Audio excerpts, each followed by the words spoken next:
I'm Sebastian St. James. Today I'm going to show you why you need to create an index fund and how you can do it. Fundamentally, there are two ways you can pick stocks. This is Melissa. Melissa loves getting stock tips. She watches all my videos. Doing well so far, Melissa. And she chooses the stocks that she thinks will do well. Melissa has a type. I know your type, Melissa, and I'm about to give it a name. Melissa is a discretionary investor. Discretionary means that you get to choose stocks based on your own discretion, your whim, your gut feeling. This is David.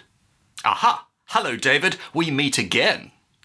So while Melissa is a discretionary investor, David is a systematic investor. Okay, that's different. A systematic investor, as the name would suggest to you, is based on a system.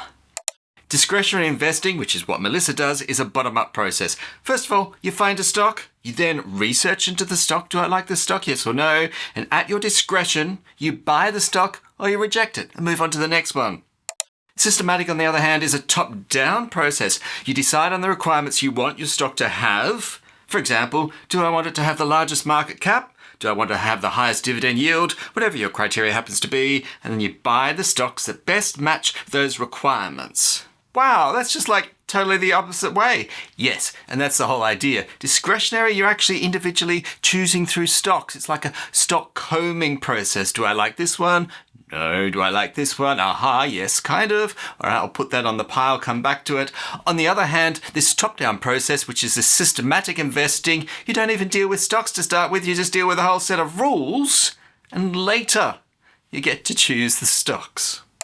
Now, let's talk about index funds. They create a set of rules. For example, the largest cap, in the case of the S&P 500 or the ASX 200. Nasdaq 100, well, they do both, don't they? Large cap stocks, which are also tech stocks. Secondly, they buy the top X number of stocks. What's X? Well, ASX 200, S&P 500, that match the criteria.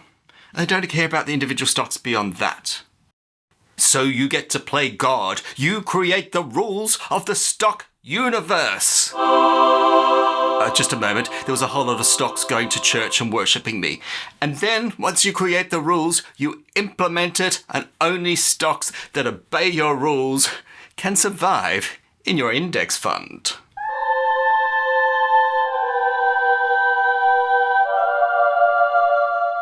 Index funds are aplenty. You've heard about them. S&P 500, ASX 200, Nasdaq. But did you know that you can create your own index fund? I kid you not, and you probably should. Hang on, why would I even want to create my own index fund? There's plenty of them out there. What do I have that's special that allows me to create an index fund? Well, you have something unique to you, a set of criteria that you want out of life, that you want out of investing, and it's also based on your stage of life. Are you 20? You may want something totally different out of investing than the day you retire, when you want different things, right? So with that unique set of criteria of what you want, do you want specifically high dividends? Do you not care about dividends? You have a plethora of ideas of what you think is best as far as investments are concerned. So why don't you actually write the rules yourself rather than relying on other people? So here we go. What do you want out of life? I don't care about dividends, right? Secondly, I don't care about capital growth. That matters, and that's unique to you. I want large cap stocks. I want small cap stocks. I don't care about the cap. I want the most stable stocks. No, I want the highest performing stocks. I want companies that are profitable. No, I only care about growth. I don't care about profitability. All these different set of criteria that end up being unique to you. Your wants, your needs in life happen to be the most important thing for you. So if you can create your own index fund that's based around you as a person and your needs, wouldn't it be great if you could ring up an index fund, the S&P, and say, look, this is what I want out of life. I want dividends which are greater than 6%, and they must be fully franked, and I don't want any coal stocks because I don't believe in coal. Oh, and while you're there, I don't want any stocks that involve Elon Musk. Sadly, that is not going to happen, but you can do it if you do it yourself. The importance about systematic investing is this. Unlike discretionary investing, where you may be swayed by what's cool at the time or what's not. Oh, Tesla is cool. I mean, Elon Musk, he has a vision for the future. He has Tesla self-driving cars and he has rockets. hang on, Tesla is not cool because of Elon Musk. Elon Musk has taken a perfectly functional social media company, Twitter, and decimated the value of it more quickly than virtually any other company in the history of companies. Plus, the former advertisers of Twitter will not touch him with a 10-foot pole. Destroyer of value. The beauty about systematic investing is you don't get into the weeds with the individual stocks. You're not swayed by the arguments that are going on. You create a set of rules. Remember, you're the god of your investing universe. And then whatever stocks happen to meet those criteria is what you buy, and you're not swayed on the day-to-day news. And that can be important for the long term. Right, I can start to see the advantage of having an index fund created based on the criteria which I want. But how do I go about that? Well, step number 1, create the rules based on what is most important to you. So at this stage, you're creating the index itself. So David's index fund rules go like this. Rule number 1, stocks must have a market cap greater than $500 million. And bing, there it is. These are the stocks in the ASX at the moment that have a market cap greater than that, and they happen to be sorted by alphabetical order at the moment. Rule number 2, stocks must have a dividend yield of greater than 5%. And bang, there we go. We've now met 2 criteria, and these are the list of stocks on the ASX that currently meet those 2 rules. Rule number 3, stocks must have a 3-year return, that's a CAGR, of 10% plus. And lo and behold, there it is. That is the list that matches all 3 rules now. Interesting. And you can add whatever selection criteria you want, but there is the last selection criteria that matters, and that's how you sort it. So David is going to sort by the 1-year return, and he's going to take the top 20 stocks. Well, hang on, how many stocks should I have? Is 20 a good number? Is 30 a better number? At the end of the day, this approach to an index fund, the more stocks you hold, the truer it is reflecting the overall rules, and it's doing away with what's happening in the individual stocks. So a broader selection is better. That's why we invest in the ASX 200, the ASX 500, but if you hold them individually yourself, you're very unlikely to hold 500 stocks. That would be madness. So somewhere between too few stocks, which may be 10 stocks, maybe 15, that's up to you, and then too many stocks for you to actually manage, which may be 50 or maybe 100. Somewhere there in the middle, there will be a sweet spot that is right for you, but it really does depend on you. How well can you do accounting? How many stocks do you really want to own? But remember, the more stocks you own, the truer will your index actually follow the original rules. So once we've done our sorting and we've taken the 20 stocks, here they are. We have Terracom Limited, which is a coal company. We have Whitehaven Coal. We have this is all just coal companies. Yancoal or Maya. Okay, well, that's not coal. Grange Resources, Viva Energy, they're an oil refinery. BHP is a miner, and so on down the list.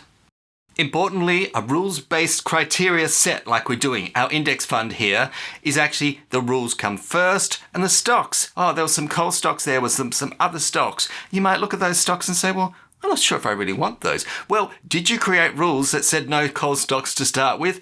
If so, then that's fine, reject them. But if you didn't, and that ultimately was not important to you at your overall thinking, so there was no ESG, for example, then it doesn't really matter. You concentrate on the rules, the stocks automatically fall into that, and you're not going to get there and use your discretionary powers to say, I don't want that stock, I don't want that stock. Write the rules once, whatever stocks happen to meet those criteria that you set, are the stocks you're going to buy. Right, I've written the rules, I'm happy. What's my next step? Well, step number 2 is decide if the index is market cap weighted. You've come up with a list of, say, 20 stocks, and you've got to figure out exactly how you can buy them. The criteria you select is really up to you, but there are some things that make more sense. For example, equal weighted totally makes sense, there's no problems. Any index fund that you created can be equal weighted. Also, initial investment weighted. What's this? Well, let's say you're going to put $10,000 into every stock when you buy it, when you first buy it. And then whatever happens to the stock's value, once it's in your index fund, doesn't really matter. But initially, whenever there's a brand new stock that you're going to put into your fund, I'm going to shove in there $10,000. That's another valid way of doing it. Or alternatively, you can actually get into individual weightings. And what weightings are you going to do market cap? Well, probably not, unless your sort criteria is market cap. Let's take David's index fund and try to figure out exactly what weighting system, if it wasn't going to be equal weighted, would we use? Well, he had a market cap, right? Anything above that, but that's not particularly meaningful. And then he had a dividend criteria. Yeah, possibly you could weight by that. But right at the very end, what his sort criteria was, let me have a look at that. Well, that was a 1-year return. So whatever you sort by becomes, if you're going to actually individually weight the stocks, what you should use for your weighting. So sort by 1 year, then you weight by the 1-year return. How does that fit in with how normal index funds are done? Well, the ASX 200 sorts by market cap, and therefore they weight by market cap. So if you're going to weight at all, then whatever you sort by is what you weight by. So here is the list of stocks that David invested in. If I shove that in a spreadsheet, we sorted by the 1-year annual return. So what I do is I add them up. Go to the bottom of the column, that equals 1,567.2% when I add up that entire column. And then I start to divide. What percentage of that total is each individual thing? So for example, FMG would be 28.8 divided by 1,567.2. As we can see, Telecom is actually weighted at 33.52%. That's a lot, but that's because Telecom was outperforming all the others by that amount. Whitehaven Coal was 15.95%, right down to little ones. Oh, Zimplat's right down the bottom, 1.75% of the portfolio. If I add up those amounts, oh yes, they do equal 100%. Oh, excellent. So that's exactly the same as market cap weighting, except it happens to be done on 1-year return weighting. It's all the same. So far what you've done is you've created an index. Now you're going to create the ETF that goes along with that index. I can hardly wait. So you buy the stocks that match your rules in the weighting you've decided upon. So this is where you create the ETF itself. Well, it's not really an ETF. It is not an exchange-traded fund, but it is the fund portion of what up to now has been a pure theoretical index. By the way, how does this all fit in with passively managed funds versus actively managed funds? Well, let's look at both types of fund. The systematic or the rules-based fund, which is what we've been talking about in this video, is also known as a passive fund. And the discretionary fund, where you get to choose stocks individually, is known as actively managed. So although you're actually buying and selling stocks yourself, because it's rule-based, by definition, it is passive. As long as you have no discretionary control over the individual stocks, then it is passive still.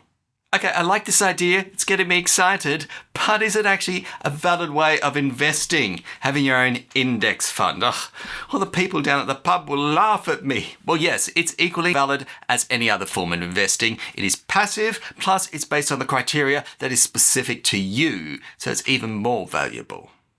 Let's have a look at the criteria of the index funds that you know and love, the ASX 200, the NASDAQ, the S&P 500, and see exactly how they're set up. And by the way, the All Ordinaries versus the ASX. The All Ordinaries, when I was growing up, used to be the only thing around. The ASX 200's talking about more now. But it's a head-to-head competition. I mean, should we be going for the All Ordinaries? Should we be going for the ASX 200? And who owns what, as far as they are concerned?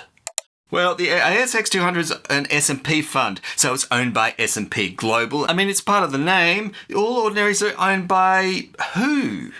Well, let's have a look here. The S&P Global, which is the S&P Standard & Poor's. Prior to 2016, it was known as McGraw-Hill Financial. It's an American publicly traded corporation headquartered in Manhattan, New York, so it's got nothing to do with Australia. And it's a parent company, which means they own outright S&P Global Ratings, Standard & Poor's, all that. It's all owned by S&P Global. S&P, or the ASX family of indexes, so the ASX 20, the ASX 200, the S&P ASX family was created with the formation of the relationship with S&P Dow Jones indices and the Australian Securities Exchange, the ASX. Well, Dow Jones, what's that got to do with anything? Well, they own Dow Jones. They own the ASX 200, they own the ASX 300, and they also own the Dow Jones Industrial Average. And here's a list of the Australian indices that they own. ASX 20, 50, 100, right down the list. And the All Ordinaries. Aha! Here it is. The index measures the performance of total Australian equity market and is composed of the 500 largest securities listed on the ASX with no liquidity screen on the minimum IWF requirement. The index is the only member of the S&P ASX index family not weighted by float adjustment market capitalisation. S&P Global Standard & Poor's owns the All Ordinaries, so it is not All Ordinaries versus the ASX 200 because they own both. And there it is. They are the king of index funds. Let's have a look at some of the criteria to get into these indices. Index constituents are drawn from the universe of ordinary and preferred equity stocks listed on the ASX. Only stocks listed on the ASX are considered. Oh, that's pretty obvious. The index draws from an entire universe of ASX-listed stocks, which includes both primarily and secondary listings on the ASX. So it doesn't matter whether you're domiciled. Are you an Australian company, born and bred, and therefore primarily listed on the ASX? Good. Are you an American company and really just got a secondary listing over here? Yes. Well, you can still be in the indices. It doesn't matter. Market capitalisation. The S&P ASX indices only include securities that are considered to be institutionally investable.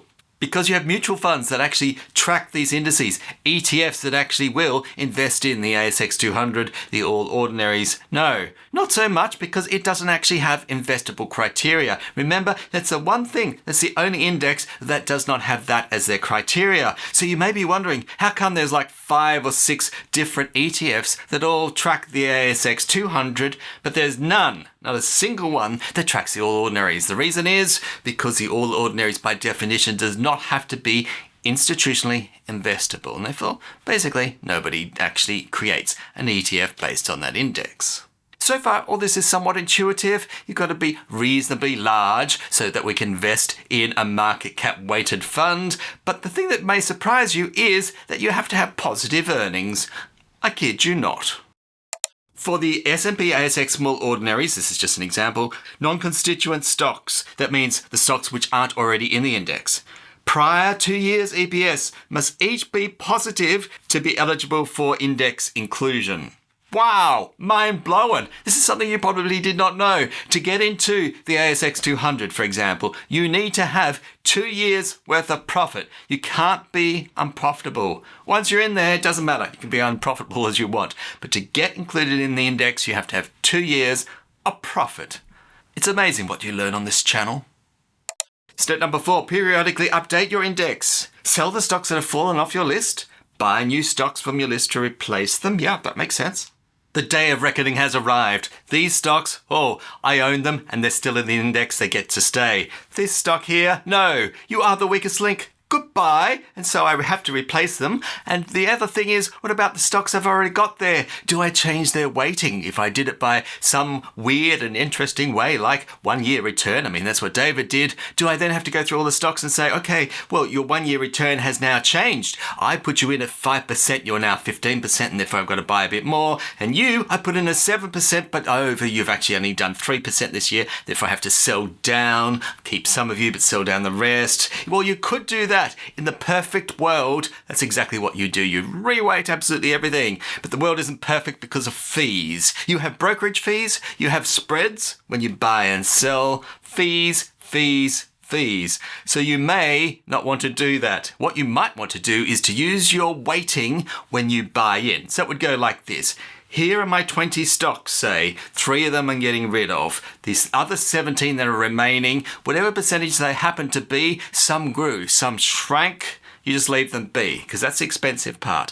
Now, I've got some 3 new stocks that have come in. I'm now going to weight them according to my fancy weighting. In this case, it was 1 year total return, because it doesn't matter. It's not going to cost me anything more other than to do a little bit of math. So I do the math and I buy more of this stock and slightly less of this stock. So I am actually using my weighting system, but only when I'm buying in. And I'm not spending any extra money than I need to. Now I've created my index funds, I've written my rules, I've bought my shares. How often do I rebalance? The ASX 20, 50, 100 and the ASX 200, the main one you know, rebalances quarterly. That's 4 times a year. In March, June, September and December. Quarterly. Oh, that makes sense. They all pretty much do it quarterly? No. The ASX 300, which is also Australian, it's just 300 stocks rather than 200, rebalances semi-annually. That means twice a year. Hang on, the ASX 200 rebalances quarterly. The ASX 300, which is basically the same, except they have 100 extra small stocks, and yet it doesn't rebalance quarterly, it's only twice a year. Why is this? I don't know. You'll have to ask them.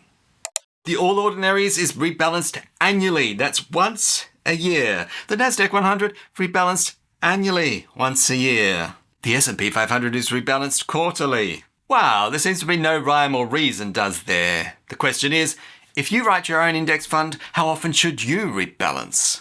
Well, based on the examples of the other index funds, somewhere between quarterly and annually. The more that you rebalance, so perhaps not monthly, but if you rebalance quarterly, for example, you will actually find that your stocks that you owned in your ETFs, let's call it that, you'll actually track the underlying index much more accurately. But on the other hand, you'll chew up a lot more expenses as far as fees are concerned. So it's really a balancing act. Do I want to track my methodology accurately, or do I want to actually save on fees? So that's up to you. It is a balancing act. There's no perfect amount, but somewhere between quarterly and yearly, it will be the right amount for you.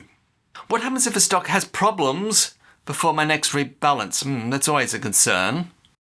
Well, the S&P Dow Jones Index believes turnover in index membership should be avoided when possible. At times, the stock may appear to temporarily violate one or more addition criteria. However, the eligibility criteria are for the addition to the index, not for the continued membership. In other words, if you're already in there, the rules are a lot more lax. So they're trying not to have too much extra turnover. It's like, I rebalance quarterly or half yearly. I don't really want to be doing any balancing in between that, but there are some exceptions. So for example, they can delete stocks from their index if a company is involved in a merger, acquisition, or significant restructuring, and therefore it no longer meets the eligibility criteria. Are there any advantages in going the index fund route, creating a rule set way of investing for myself, as opposed to actually just looking at individual stocks and buying what makes sense to me? Well, yes, they are. If you roll your own index fund, it removes the emotion out of investing, which is half the battle. The biggest enemy is yourself, and most importantly, your own emotions. So if you have something that is rule-based, you're much more likely to remove the emotions from it and actually follow what your better self really wants out of your investing life. Number 2, allows you to focus on your selection methodology without the complications of individual stock nuances. Thirdly, you're more likely to stick with an index fund over bad times, even your own index fund. Oh, some of my stocks are doing badly. Should I sell them? Do you believe in the original methodology upon which your index fund is based? Yes, I still believe in the criteria which I set, and hold on to those stocks as long as they have met that criteria and you're not up to your quarterly or half yearly or whatever rebalancing. Hold them. This is the discipline that it creates in you. And C, number 4, it creates investor discipline. And lastly, it allows you to change your overall rules based on your stage of life. For example, when you retire. Oh, I'm young and single. Well, you write a set of criteria that makes sense for you at that point in your life. I've got a wife now, and I've got 2 children on the way. Maybe they're twins. Then your set of criteria may change. I'm going to retire next week. Well, maybe your set of criteria changes again. And see, based on the phase of your life which you're currently in, you can tweak your rules. You don't have to worry about the individual stocks. You do it at a high level. Remember, it's from a God perspective. You rewrite the rules based on where you are and what you want out of life at the moment. I'm excited by this, but I'm also excited about picking individual stocks. Can I mix and match? Yes, you can. So from your investments, you can have a percentage in your index fund. Let's say it's based on momentum. But hang on, you can roll a second index fund, which may be based on value. You don't have to have just one index fund. And you can have a percentage of investments based in regular index funds, like the S&P 500. It doesn't have to be an either or. And you can keep a percentage of your investments for your own personal discretionary investing. With all this knowledge of index funds that I'm currently carrying around in my head, do you know I can predict the future of the NASDAQ 100 and the S&P 500. But how? Click here to find out. Or if you watched that, click here.